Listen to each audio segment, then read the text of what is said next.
You remember the Last Supper, जो आखिरी भोजन हुआ था, everybody's feet were dirty with walking on the dirty road. सबका जो पाँव था वह मैला से भरा हुआ था. The bucket of water is there, towel is there. वहाँ पे बकेट है और वहाँ पे टॉवल भी है. Who's going to wash the feet? और कौन उनका पाँव धोने वाला है? Matthew is chartered accountant, he doesn't wash feet. मत्ती जो था वो चार्टर्ड अकाउंटेंट थे, वो कैसे पाँव धो सकते हैं? John is a relative of the high priest, he will not wash feet. यूहन्ना जो है वो तो हाई प्रीस्ट का एकदम रिलेटिव है. Peter says, I'm already the leader, I'm not going to wash the feet. पतरस बोलता है मैं तो बड़ा सबसे प्रमुख हूँ, मैं कैसे पाँव धो सकता हूँ? Judas Iscariot says, I'm the only postgraduate in this disciples, I won't wash anybody's feet. और यूदस बोलता है मैं तो पोस्ट ग्रेजुएट हूँ, मैं कैसे धो सकता हूँ? So who's left? तो कोई रहा ही नहीं ये काम करने के लिए. Jesus says, I am the servant here. यीशु बोलता है मैं ही वही दास हूँ. The last day of his life, उनके जीवन का आखिरी दिन he takes the bucket and water and goes one by one and washes the feet. वह बकेट में पानी लेके सबके सामने एक एक करके जाता A है. job done not by a servant but by a slave. ये काम जो एक सर्वेंट नहीं परंतु एक दास करता है. That's what Jesus did. वही प्रभु ने किया. He showed us the glory of submission. उन्होंने वो महिमा दिखाया जो अधीनता का है, Till today the world does not know. जो आज भी इस दुनिया ने नहीं समझा है. When he tried to make him a king, he ran away. जब उनको राजा बनाने का प्रयास किया तो वे भाग निकले. He never took a title. उन्होंने कभी भी एक पदवी नहीं चाहिए. You know what title he had? उनका जो पदवी था क्या है मालूम है? Son of Man. मनुष्य का पुत्र. I asked the Lord, I said, Lord, what does this Son of Man mean? मैंने प्रभु से पूछा, प्रभु ये मनुष्य का पुत्र का क्या मतलब है? This is the revelation the Lord gave me. ये ही प्रकटीकरण प्रभु ने मुझे दिया. I am the son, I am an ordinary man. मैं एक पुत्र हूँ, मैं एक साधारण सा मनुष्य हूँ. Son of an ordinary man. मैं एक I am an ordinary man. मैं एक साधारण सा मनुष्य He हूँ. was not born of human beings. मैं He was मनुष्य not born of a father, earthly father. मैं इस धरती के एक पिता के द्वारा नहीं बना हूँ. But he lived on earth as an ordinary man. परंतु वह इस धरती पर रहा एक साधारण सा मनुष्य का रूप लेके. He was not Reverend Dr. Jesus. वह रेवरेंड डॉक्टर जीसस नहीं थे वे. He was not Pastor Jesus. वह पास्टर जीसस नहीं थे. These are all foolish people who take these titles today. ये मूर्ख लोग हैं जो ऐसी पदवी चाहते हैं. He was not even Father Jesus. वह फादर जीसस भी नहीं थे. He was Son of Man. वह एक Ordinary मनुष्य का man. पुत्र. You know, I've never forgotten that. ये मैं कभी नहीं भूला. I said, Lord, you are Almighty God. मैं बोला प्रभु तू सबसे सर्वश्रेष्ठ है. And you lived on earth as an ordinary man. और तूने इस धरती पर एक साधारण सा मनुष्य की रीति में जिया. Help me to live all my life as an ordinary man. प्रभु मुझे मदद की कि मैं भी एक साधारण सा मनुष्य की रीति में मैं जीऊं. Not only never taking a title, कभी भी अपने पदवी न लेते हुए ही नहीं. never expecting any respect from anybody. कभी भी ऐसा ना चाहूं कि लोग मेरा आदर करें. Not at all. कभी भी नहीं. Not even respect for my age. मेरे आयु के लिए भी कभी मैं आदर न चाहूं. Because I follow one who was Almighty God who lived as an ordinary man on this earth. क्योंकि मैं उसका पीछा करता हूं जो सबसे सरल रीति से इस धरती पर जिया. Now in a home, एक घर में who can show this glory of submission? और यह जो अधीनता का जो स्वरूप है वो कौन दिखा सकता है घर में? It doesn't say husbands submit to your wives. वहां घर पे ऐसा नहीं बोला कि पति अपने पत्नियों का अधीन रहो. Wives submit to your husbands. परंतु पत्नियां अपने पति का अधीन रहें. Who is going to show the glory of submission in a home? तो ये जो महिमा है वो कौन दिखा सकता The है? one which Jesus showed. जो प्रभु ने दिखाया हमको. The wife. वह केवल स्त्री है. By her spirit. उसके रीति से. That brings the spirit of Christ into that home. वह परमेश्वर की आत्मा उस घर में लेके आता है. Then the children learn that spirit and learn to submit to their parents. और यह देखकर उनके बच्चे भी वही आत्मा पाते हैं और अपने माता पिता का अधीन रहते So हैं. who is building that home? तो ये घर को कौन बना रहा है? The woman. स्त्री ही बना रही है. The wise woman. वह बुद्धिमान Who has स्त्री learned from Jesus the glory of submission. जिसने सीखा है वह महिमा जो अधीनता से आता है. No, submission is not slavery. अधीनता जो है वो गुलाम रहना नहीं है. It's not when one says, "Oh, I'm scared to tell my husband anything." No. वह ऐसा नहीं कि मैं घबराई हूँ, डरी हूँ कि मैं पति से कुछ बोल पाऊं. Some black coal mark is on her husband's face. उसके पति के मुंह पर एक काला ऐसे मार्क है. And she's afraid to tell him when he goes to work. और उसको बोलने के लिए डर है, वो काम को जा रहे हैं, That's not a good wife. ये सही स्त्री नहीं है। You have to say, darling, there's a black mark on your face, take it away. उनको अच्छी रीति से, प्रियतम आपके गाल पर एक काला चिन्ह है, उसे मिटाइए। That is a helper. वही एक सहायक है। You haven't combed your hair properly. आपने आपका कंघी बराबर नहीं किया। There's so many ways a woman can be a helper. ऐसे कई चीजों में एक स्त्री एक सहायक बन सकती है। Or if he spoke rudely to somebody who came to the door, और उसके आपके पति ने कोई दरवाजे पे आया, उसके साथ एक गुस्से से बात किया, say, darling, it's better to speak a little gently. प्रियतम जरा अच्छी रीति से उनके साथ क्यों नहीं बात कर सकते? Not why in the world did you speak so harsh to that? Not like that. ऐसा नहीं बोलना है कि क्यों आपने ऐसे गुस्से से बात किया। To be a helper in a spirit of submission. एक सहायक, एक अधीनता के आत्मा के साथ, And your children will learn from that. और आपके बच्चे भी वहां से सीखेंगे। Whenever I see rebellious children in a home, जब भी मैं एक बलवा करने वाले बच्चों को देखती हूँ, I ask the mother, तब मैं उनके माँ से बात करती हूँ, do you think they learned that from you? क्या उन्होंने आपसे सीखा है ये चीज?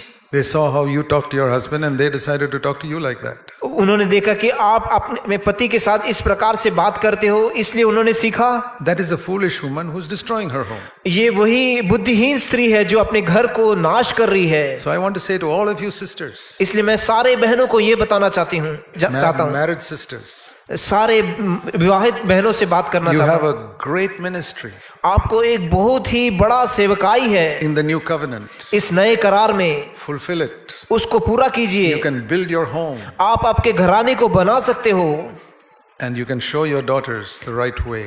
और आपके बच्चियों को दिखा सकते हो वो सही मार्ग। A word to young sisters. मैं सारे जवान बहनों को बताना चाहता हूँ। My wife said about ornaments. My wife spoke about jewelry. मेरी पत्नी ने ज्वेलरी के बारे में बताया। This is an individual personal thing. Each person must decide. ये जो चीज है हर एक के खुद का एक निर्णय लेने वाली चीज है। Because the Bible says don't decorate yourselves. Bible बताता है कि अपने आप को ऐसे श्रृंगार मत करो। It says whatever you do for the glory of God. आप जो भी करते हो प्रभु के महिमा के लिए कीजिए। I remember one sister, young sister, came and said to me, मुझे याद है एक जवान सिस्टर मेरे पास आकर इस प्रकार से बोली, Brother Zach, do you think God looks at whether I'm wearing jewelry or not? आप जानते हो क्या प्रभु मैं जो पहन रहा हूँ वो सब जानता है क्या? She taught me. उन्होंने ये बताया, Man looks on the outward appearance, but God looks at the heart. उन्होंने बोला कि मनुष्य बाहरी रूप से देखता है परंतु परमेश्वर हृदय को देखता है। You look at the jewelry, God looks at my heart. आप मेरा केवल गहने को देख रहा है परंतु प्रभु मेरे हृदय को देख रहा है। I said, sister, I agree with you 100%. मैंने बोला मैं 100% आप जो बोल रहे हो उसके ऊपर सहमत हूँ। The Bible says whatever you do for the glory of God. Bible बताता है कि जो कुछ करोगे वो प्रभु के महिमा के लिए करो। 1 Corinthians 10:31. 1 कोरिन्थी 10 का 31. So God is looking at your heart. प्रभु आपके हृदय को देख रहा है। Why you are wearing the jewelry? कि आप किस लिए वो गहना पहन रहे हो? Is it for the glory of God? क्या वो Or to show other people? क्या वो प्रभु के महिमा के लिए है कि दूसरों को दिखाने के लिए है? You are absolutely right. God looks at your heart. आप बराबर बोल रहे हो कि प्रभु हमारे हृदय को ही देखता है। You answer to God. आप प्रभु को ही उत्तर दीजिए। We've never made a law on this in our house, in our church. इसलिए हमने हमारे कलीसिया में ये कभी भी एक नियम के रूप में नहीं किया। Because I believe whatever you force people to do has no value. क्योंकि जो भी चीज हम जबरदस्ती करके किसी के ऊपर दबाव डालते हैं वो कभी भी सही नहीं होता। God loves a cheerful giver. प्रभु हमेशा खुश से देने वाले पे ही प्रसन्न होते हैं। You know, when we started our church, my wife was the only one without jewelry. Some of the other sisters, they all wore jewelry.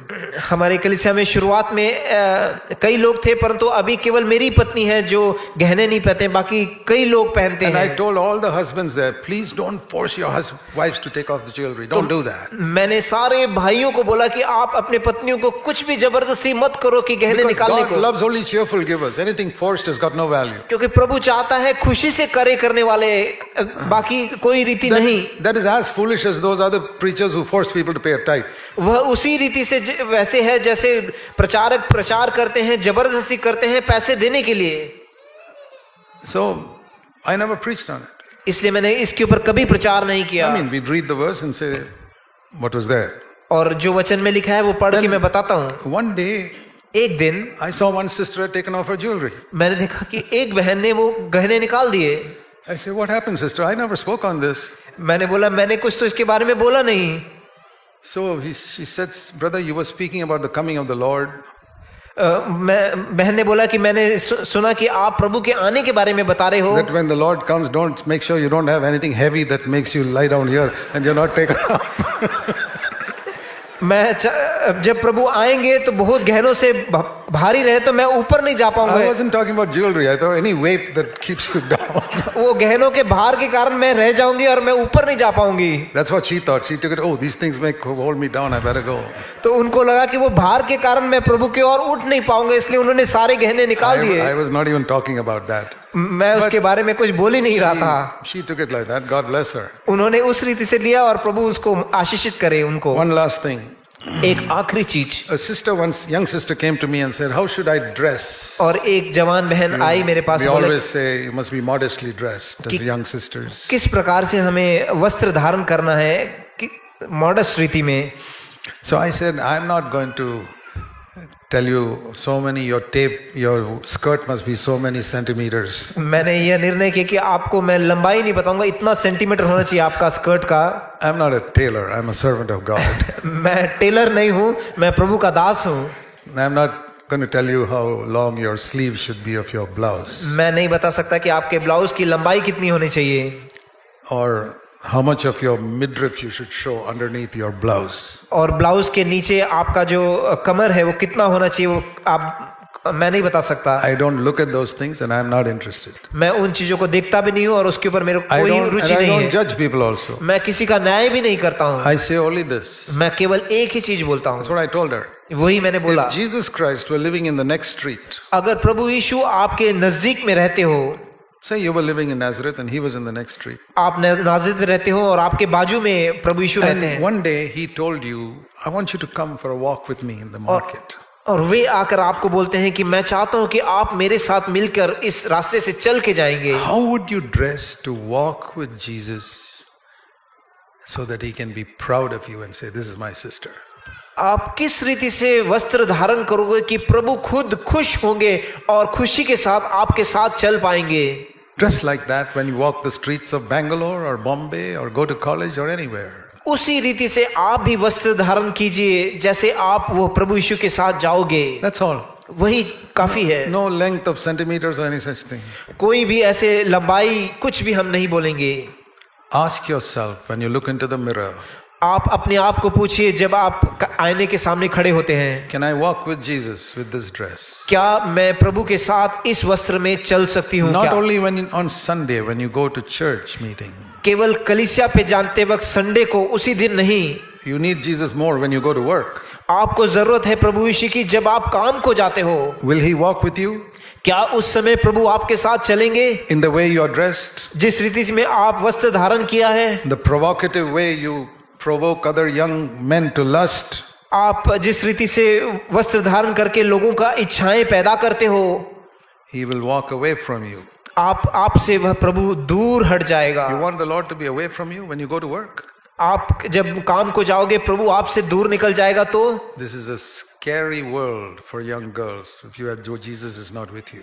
अगर प्रभु आपके साथ नहीं है तो सबसे भयानक चीज है अकेले जाना। That's all I have to say. यही मुझे आप लोगों से बोलना है। Let's pray. हम प्रार्थना करेंगे। Heavenly Father, हमारे अच्छे पिता, help us to remember these things प्रभु इन चीजों को याद रखने के लिए हमें मदद कीजिए that we can glorify you. ताकि आपकी महिमा हम कर पाए। In Jesus' name, प्रभु यीशु के नाम में Amen. आमीन।